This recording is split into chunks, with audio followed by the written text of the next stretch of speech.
아니되옵니다의 나라 조선의 대간제도에 대해서 한번 이야기를 나눠보겠습니다.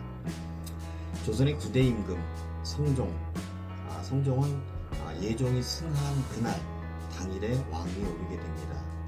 엄밀히 따지자면 왕위 서열 한 3일 정도 됐는데 성종이 왕위에 오른 것은 그의 후원자, 당대 최고의 권력가인 한명회가 그의 장인이었기 때문입니다.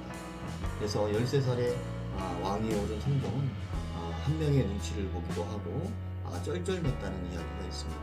그래서 한간에는 법 위에 한명회가 있다라는 말이 공공연히 나돌기도 했겠죠. 그만큼 막강한 권력을 갖다 보니까 한명회가 결국은 왕과 대결하는 모습까지 보여주게 되면서 실각하게 되죠.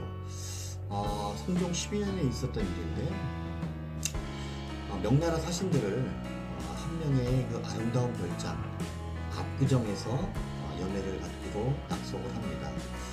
압구정은 아주 아름다운 한명회의 정자로 유명하죠. 중국의 관리들은 다 조선에 가면 한 번 정도 들려야 될 아름다운 그런 정자라고 소문이 나기까지 했어요. 그래서 지금도 그 강남의 압구정동의 현대 아파트에 가면 그 압구정지라는 그런 비석이 아직도 남아 있습니다. 그런 아름다운 정자를 갖고 있었던 한명회가 명나라 사신들을 거기서 접대하겠다고 했었는데 한 가지 더 나간 것은 왕이 쓰는 그러니까 용봉차입이라는 왕의 천막을 빌려달라고 합니다. 용과 그 봉의 그림이 들어가 있어서 용봉차입이라고 하는데 왕의 물건을 빌려달라고 하는 그런 결례를 저지릅니다.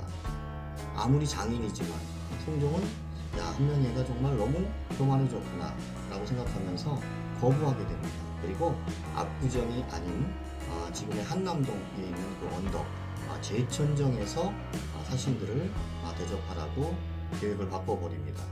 여기까지는 괜찮았어요. 근데 한명회가 아내가 아프다라는 병을 핑계로 그 연회에 참석하지 않습니다. 누가 봐도 다 왕에게 그런 섭섭함을 표하는, 왕에게 대든 그런 흔적이 있는 것이죠. 그래서 대간들의 탄핵을 받게 됩니다. 그리고 성종은 사헌부의 지시에서 한명회를 조사하도록 합니다. 그리고 모든 관직을 회수합니다. 더 큰 벌을 내려야 하지만 장인이고 또 자기를 왕에 올려준 그런 공들을 인정해서 결국 거기에 그치게 된 것이죠. 최고 권력자 한명회를 탄핵한 그 대간은 사헌부에서 감찰 임무를 하고 있는 맡은 관리를 이루는 대관과 사관원에서 국왕에 대한 간쟁 업무를, 관쟁 임무를 맡은 관리를 뜻하는 간관의 합친입니다. 그래서 대관과 간관의 앞글자를 따서 대간이라 부르게 된 것이죠. 관리의 잘못을 비판하거나 탄핵할 수 있도록 제도적으로 만든 그런 대간의 역할은 아주 막강했습니다. 왕에게 아니되옵니다를 가장 적극적으로 했던 대간들의 그러한 그것이 바로 언론으로서의 자신들의 역할이라고 믿었죠. 그래서 언로가 막히면 안 된다라고 생각했던 것이죠. 그들은. 그래서 적극적으로 반대하고 또 아니되옵니다라는 주장을 하게 된 것이죠. 대부분 실력과 용기를 겸비한 인재들이 거치는 관직으로 어떻게 보면 직위는 되게 낮았지만 역할은 재상급이라고 할 정도로 상당히 막강했던 것이죠. 그리고 대간을 거쳐간 사람들이 승진이 빠른 것으로 봐서 어떻게 보면 당시의 엘리트 코스라고 볼 수 있겠습니다. 당시 대간들에게요 풍문 탄핵권이라는 권리가 주어졌습니다. 말 그대로 확실한 증거, 물증 이런 것들이 아니라 풍문이나 소문만으로도 탄핵을 할 수 있었던 그런 제도였습니다. 현재도 마찬가지지만 힘과 권력이 있는 사람들을 탄핵하기란 쉽지 않지 않습니까? 특히나 증거나 물증이 있어야만 탄핵할 수 있다면 권력가들의 어떤 부정부패를 단죄하기란 쉽지 않겠죠. 그래서 이러한 제도를 만들게 됐는데 하지만 또 제도의 악용을 방지하기 위해서 보안장치도 있었습니다. 풍문 탄핵을 당한 관료는 바로 사직서를 제출하고 그 자리에서 물러납니다. 그리고 제3의 사찰기관에서 조사를 받습니다. 뭐 조사 결과 혐의가 있으면 바로 처벌되지만 혐의가 없는 것으로 판명이 되면 탄핵을 한 대가는 책임을 지고 자리에서 물러나게 됩니다. 다시 말하면 풍문 탄핵은 대간이 언론으로서의 역할을 하면서 자신의 직을 걸고 하는 것이다.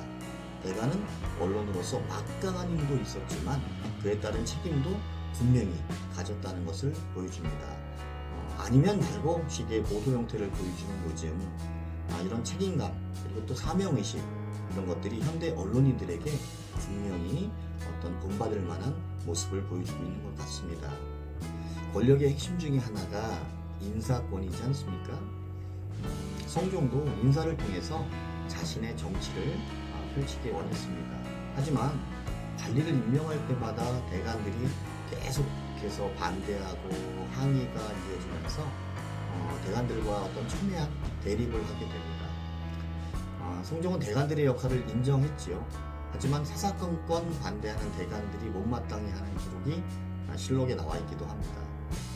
대간이 번번이 그것을 논하기를 이 사람도 불가하고 저 사람도 불가하다고 하니 이런 식으로 이야기했던 것이 기록에 나와 있습니다.